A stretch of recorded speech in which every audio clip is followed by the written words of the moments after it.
You begin to get this invincible feeling when you understand that you are your point of attraction and that you can control your point of attraction.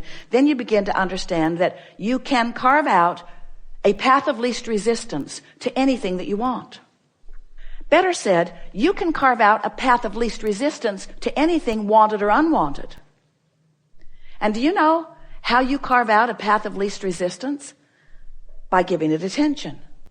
Because when you give it attention, you offer a vibration, and law of attraction brings more vibrations like it until a momentum begins to happen that carves out a path of least resistance between you and it.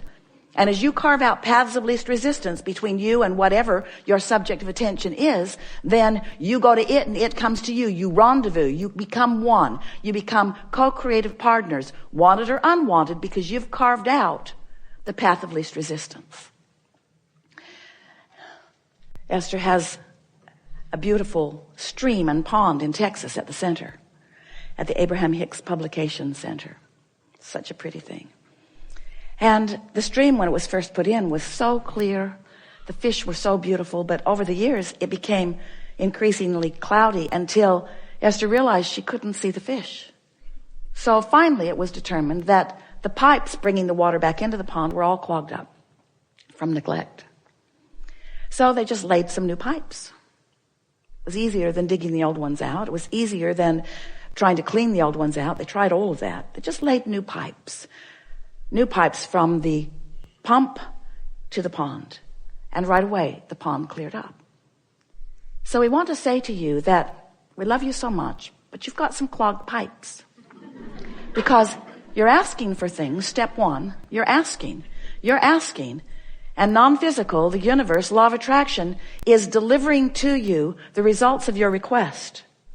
But if you are not in a vibrational place that matches what you're asking for, your pipes are all clogged up. So we think that it's time to lay some new pipes. We want to show you how, by giving attention to what you are wanting, you will carve out a path of least resistance to what you're wanting. All right, now there's some things to take into consideration, because there are a lot of clogged pipes on that subject. So there already is quite a bit of momentum on that subject. So if we approach it in any normal way, we're just going to add to the clogged pipe. You see what we're getting at? So here's a law-based fact that if you can hear it, it will serve you in every conversation that you have with yourself in your deliberate creation forevermore. The more general you are when you approach a topic where you know you have clogged pipes, the better off you'll be.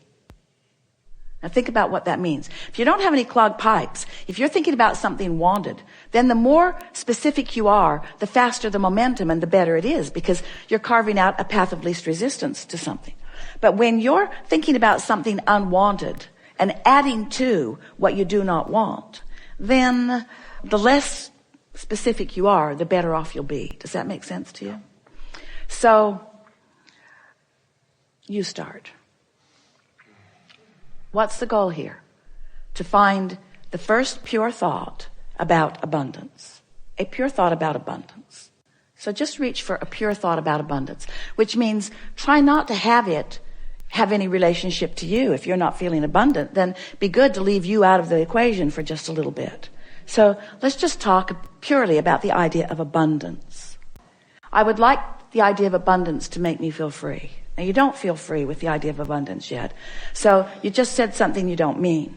And this is something, now friends, we said we're going to really be fine-tuning here. So hear this statement. When you say something you don't mean, law of attraction, here's what you do mean. Ooh. So you poked at it with a stick and didn't get the results that you wanted. See what we're getting at? So let's, rather than talking about abundance and money, let's talk about abundance. Abundance of clarity, abundance of sunshine, abundance of ocean. Lots of sun abundance, isn't there? I never wake up and wonder, well, wait. Esther couldn't find the ocean for 3 days last week. So that statement was not exactly accurate. Whether I can see the sun or not, I know it's out there. Whether I can see it clearly or not, I know it's there. That statement feels pretty good, doesn't it? I know it's there. I really never worry about the sun not being there. There are aspects of well-being and abundance that I just take for granted. My belief is never challenged about it. I just know that there is abundance around me. So I accept that from the unseen, abundance flows to me in this form. And so it is logical to me that from the unseen, that all nature of abundance will flow to me. And that in the same way that I can be in a vibrational place of just allowing that to happen, I can be in a vibrational place of allowing more abundance on more subjects to happen. Feel how free-flowing that is? In other words, no resistance. Those statements were easy to make and felt good as you make them. Now that may be all the work that you need to do for one conversation that you're having with yourself. And you can tell that you've done good work because you have contemplated a subject and you felt good while you contemplated it. So we're going to make a statement to you, really to all of you. This is another refined point, very fine-tuning, deliberate creators that we are visiting with here today. So how do you feel about the concept of, in order to get the results that you want, if you've got some clogged pipes, just never mind them, lay some new pipes? Doesn't that make perfect sense to you? Isn't that an easy to understand concept? So now we just want to insert this very important understanding. When you're standing in the middle of clogged pipes, and you know you are because you feel uncomfortable, that's not the time to try to lay new pipes, because all you do is increase the clogging of the pipes that already exist. So here's a statement that we want you to remember. We want you to somehow, some way, and we'll talk more about that as we're moving forward, somehow, some way, get on this high-flying disc. It usually happens first thing in the morning, before things have come to thwart it. Sometimes you don't make it to breakfast. But first thing in the morning is when you're most likely to feel it. And the more you reach for it, the more you care about it, the more you milk it when you are there, the more you will own it, the easier it will be, the more the momentum will be there, the more often you'll be there, the easier it'll be to be there. So let's say you're there, and it doesn't matter if you even know how you got there. Esther was talking to a friend on the telephone the other day, and they got on the subject, and they were laughing so hard. They were laughing so hard that neither one of them could understand what the other one was saying. What? I can't understand you. What? I can't understand you. And so Esther has decided that she never needs to meditate again. She'll just remember that conversation, and she goes right to that high-flying disc. In other words, when you get hold of something that feels like that, just milk it and milk it and milk it and milk it and milk it, and use it for your reason for feeling the way that you're feeling. So here's the statement. We've been teasing you about it. It's time to deliver it to you. Do all of your laying of new pipes from your high-flying disc. All of them from your high-flying disc. So the other day, after laughing and laughing and laughing and laughing and laughing with this friend, Esther replayed that conversation over and over and over and over and over and over and over and over and over in her mind all day long. We'll tell you what they were laughing about. We warn you, you kind of had to be there. So they're talking about the same thing that you're asking about. They're reaching for high-flying thoughts. And Esther is saying, I've discovered that the more general I am, the easier it is to stay there.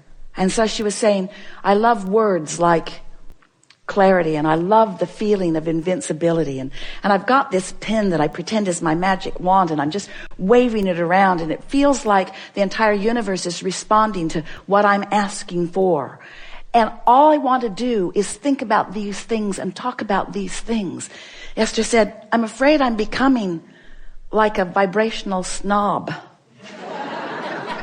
Because I'm not willing to go to other less good feeling places.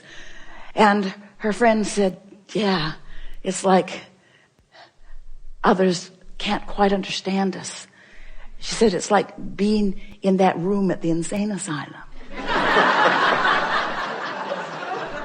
And Esther worked at the state hospital in Blackfoot, Idaho. She knows that room. She's seen that room.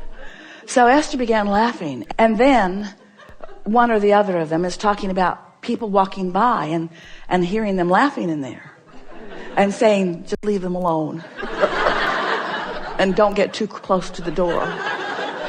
And then Esther said, yeah, and they'll slip food under the door to us. And her friend said, yeah, and we'll think we manifested it. So on and on and on and on. You've never heard two people snort more. So finding something like that, and milking it just for the fun of it, milking it just for the clarity of it, causes you to practice that high-flying vibration and gain momentum of that high-flying vibration and make it more likely that that is the high-flying vibration that you own. Make it easier to be there. So after that, Esther went to bed that night playing that over and over and over in her mind. She had a long conversation with her daughter Tracy, who was waiting to pick someone up at the airport, telling her the story and laughing and laughing and laughing and laughing and laughing. What fun it is to have conversations with those who, like you, don't mind being locked in that crazy room where you are not facing reality, where your undivided attention is upon whatever subject it is that makes you feel like that. So Esther went to sleep in that vibration. And when she awakened in the morning, such an interesting thing happened. Because her first thought, now she's been listening to us for a long time, talking about how when you prepave, when you go to bed thinking about good things, and you'll wake up thinking about good things. And Esther woke up, and the first thought that was in her mind was maybe the most troubling thought that she's experienced in the last several years. That was the thought that was in her mind. But she was so consciously aware of all of these concepts that we've been talking about that she said to herself right out loud, I've got 16 seconds to shake this thought. 16 seconds to return to my high-flying disc. 16 seconds to lay my new pipes about this subject. And then energy just flooded all through her as she realized that this was her high-flying disc. This was her chance to take a subject that had been troubling and approach it from her high-flying disc. And she left it in a place never to return to again. You see what we're getting at? This is the way that you find clarity. This is the way you find abundance. You wait until you're in that feeling of high-flying abundance, and then you can approach the subject that's a little more troubling if you want to, understanding that it's risky, but it's only 16 seconds of risky, right? You've got 16 seconds. You've got 16 seconds to let it go or to bring it into alignment. Our favorite story that fits right here. We've got to tell it to you now because it means everything. Sometimes it's like you say to us, Abraham, I've jumped out of an airplane and I have no parachute. What do you suggest that I now do? And we say, hang on, it'll be over in a little while. Because there is a momentum that is happening that there's not any action that you're going to be able to offer that's going to make any difference. You understand that? So what we're saying to you is don't struggle, don't fret, don't effort, just crash and burn. It's all right. Because tomorrow you can get up and get on the high-flying disc. Tomorrow you can get up and get on the high-flying disc. Tomorrow you can get up and get on the high-flying disc. Tomorrow you can get up and get on the high-flying disc. And after a few days of tomorrow getting up and getting on the high-flying disc, one day Esther said to us, Abraham, I refuse to accept that I have to wait until tomorrow to get on the high-flying disc. I have tools that you've given me. I can get back up there anytime that I choose to get back up there. So what are we talking about? We're talking about your conscious awareness of your vibrational output. Yes? We're talking about your conscious awareness that you are vibrational beings. Yes? We're talking about your awareness that you can choose the vibration of your being in this moment, but that it takes a little practice. Yes? And some subjects have enough momentum going that it's going to take getting up tomorrow and getting up tomorrow and getting up tomorrow and getting up tomorrow and getting up tomorrow and getting up tomorrow and getting up tomorrow and getting up tomorrow. This could take a while. Getting up tomorrow and getting up tomorrow and getting up tomorrow. But if you get up on enough tomorrows and you reach for that high-flying disc and find it, then what happens next will be vivid evidence of how you're doing with your high-flying disc. We so want you to understand that in this day,